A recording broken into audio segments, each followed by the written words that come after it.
اعوذ باللہ من الشیطان الرجیم بسم اللہ الرحمن الرحیم اللہم صلی علی سیدنا محمد معدن الجود والکرم وآلہ وسلم۔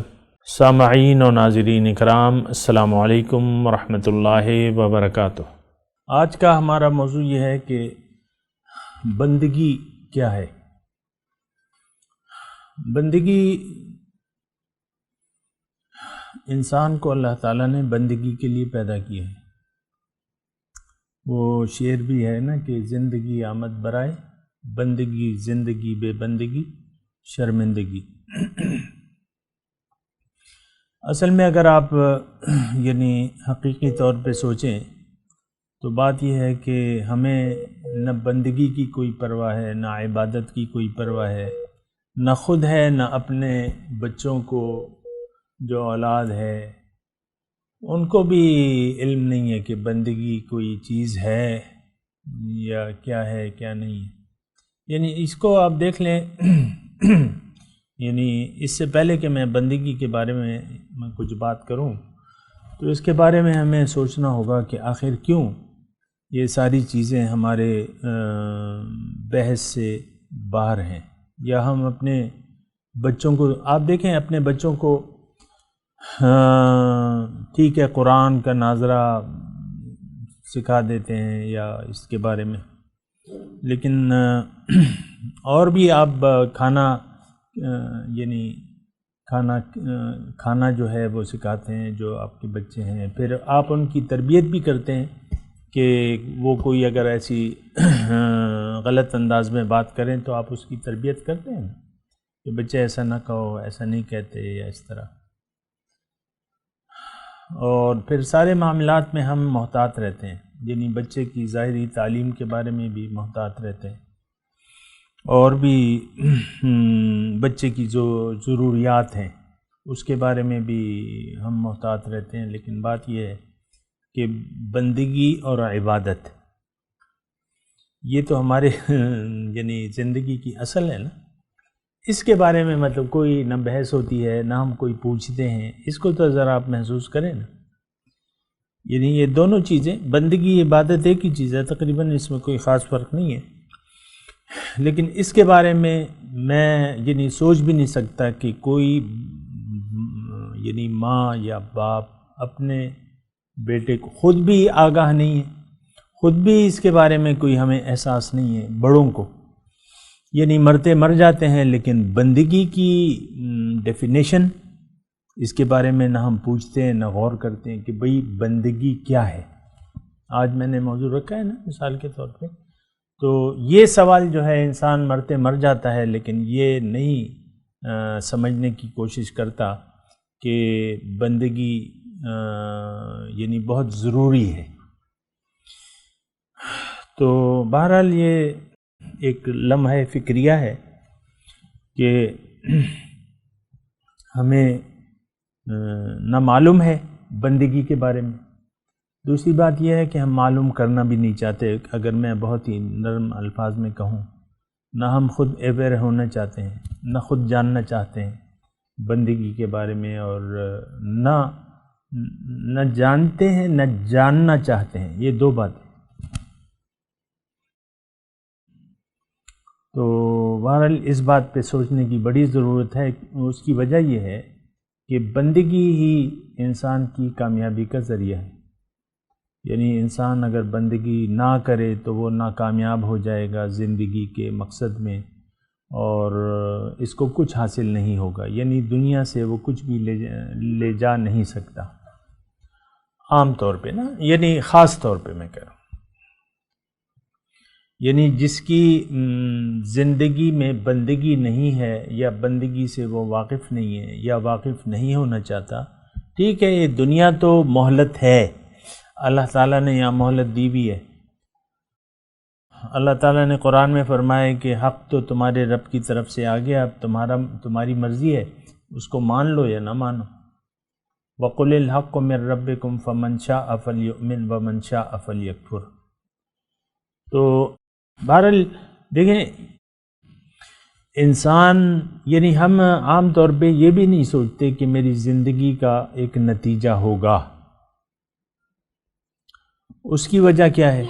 یعنی یہ بھی ہم مطلب نہ سوچتے ہیں نہ سوچنا چاہتے ہیں کہ زندگی کا کیا نتیجہ میرا ہوگا، جو میں روز و شب گزار رہا ہوں یا رہی ہوں، تو اس کے نتیجے سے ہم غافل ہیں اور غافل رہنا چاہتے ہیں۔ ہمیں اگر فکر ہے تو ظاہر کی فکر ہے کہ کل کیا ہوگا۔ کل کا مطلب وہ کل تو دنیا میں تو کل ہے ہی نہیں، یعنی جب تک آپ زندہ ہیں آپ کا آج ہی آج چل رہا ہے، حال ہے یہ۔ لیکن ہم نے ایک سوچ بنا لی ہے کہ ہمارا کوئی دنیا کا بھی مستقبل ہے، اور اس کے بارے میں ہم بہت یعنی بعض لوگ پریشان رہتے ہیں کہ بھئی ایسے ہی حالات رہے تو کیا ہوگا۔ تو بات یہ ہے کہ یہ سوچنے کی بات ہے۔ دیکھیں وہ میں نے شعر جو سنا ہے نا، شعر کو چھوڑ دیں، میں کہہ رہا ہوں کہ بندگی کے ذریعے ہم اپنے جو مقصد حیات ہے اس میں کامیاب ہو سکتے ہیں۔ اگر بندگی نہ ہو تو ناکامی ہی ناکامی ہے۔ آپ مجھے کوئی 1% بھی اگر آپ کے پاس کوئی دلیل ہو یا اشاریوں میں ہو کہ بھئی بندگی کے بغیر بھی کامیابی ممکن ہے۔ بندگی کیا ہے؟ اللہ کے سامنے سر جھکا دینا۔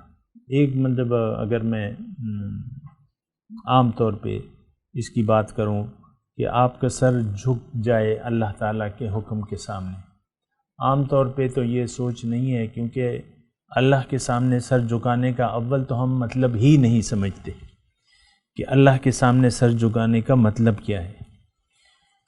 اور جب اس پر ہم مطلب ہی آپ ایک چیز کا مطلب ہی نہیں جانتے تو پھر یہ ہے کہ پھر اس کی آپ کیا وہ کریں گے۔ مثال کے طور پہ خاتون خانہ سے کوئی شوہر کہے کہ یعنی الکحفف پکا لو، کیا پکا لو؟ الکحفف۔ اب آپ مجھے بتائیں کہ شام کو جب یہ تو اس نے فون پہ بات کی، شام کو اس نے آئے گا تو تیار ہوگا وہ الکحفف؟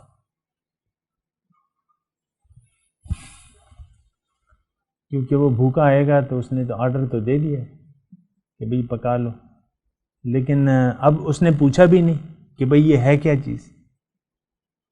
خاتون خانہ نے یعنی نہ پوچھا نہ پوچھنے کی زحمت کی کہ بھئی یہ کیا چیز ہے، اگر کچھ ہے تو آپ مجھے بتاؤ اور اس کی جو ہے مجھے آپ ضروریات بتاؤ، اور مطلب وہ سامان وغیرہ لے آؤ تاکہ میں الکحفف پکا لوں۔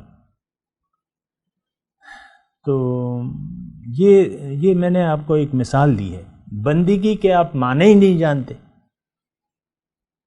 حالانکہ بندگی جو ہے وہ شرط نجات ہے یا کامیابی کی شرط ہے۔ آپ بندگی کو جانتے نہیں ہیں، نہ جاننا چاہتے ہیں۔ یہ میرا چیلنج ہے آپ کے ساتھ۔ بندگی کے معنی کو ہم نہ جانتے ہیں نہ جاننا چاہتے ہیں، تو سب سے پہلے تو بندگی کے بارے میں سوال ہوگا۔ سب سے پہلے تو نماز اگر پڑھنا چاہتے ہیں تو اس کے لیے شرط کیا ہے؟ وضو شرط ہے کہ آپ وضو کریں۔ تو آپ نے وضو کیے بغیر نماز شروع کر دی، کوئی ایسا سوچ سکتے ہیں آپ؟ یعنی ایک بڑا سمجھدار آدمی جو ہے وہ اس کا وضو نہیں ہے، آپ کہیں اسے کہ بھئی جاؤ نماز پڑھ لو، اور وہ فوراً جا کے، آپ کو علم ہے کہ اس کا وضو نہیں ہے، اور وہ فوراً جا کے مصلی پہ کھڑا ہو جائے۔ بعض اوقات بچے جو ہیں دھوکہ دے دیتے ہیں نا والدین کو۔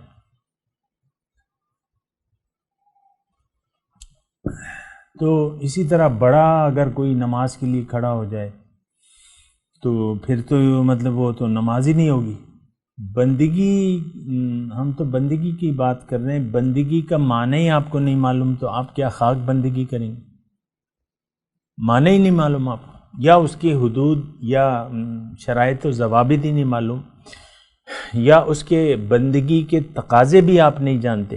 عام طور پہ میں آپ کو یہ کہہ رہا ہوں، یعنی اس بات کو کہنے میں مجھے کوئی باک نہیں ہے یعنی کوئی چیز مجھے روک نہیں سکتی اس بات کو کہنے میں کہ ہم بندگی کے تقاضوں سے واقف نہ ہونا چاہتے ہیں۔ بہرحال انشاءاللہ اگلی نشست میں اس پہ تھوڑی سی اور بات کریں گے۔ وآخر دعوانا ان الحمدللہ رب العالمین۔ مولاي صل وسلم دائما ابدا على حبيبك خير الخلق كلهم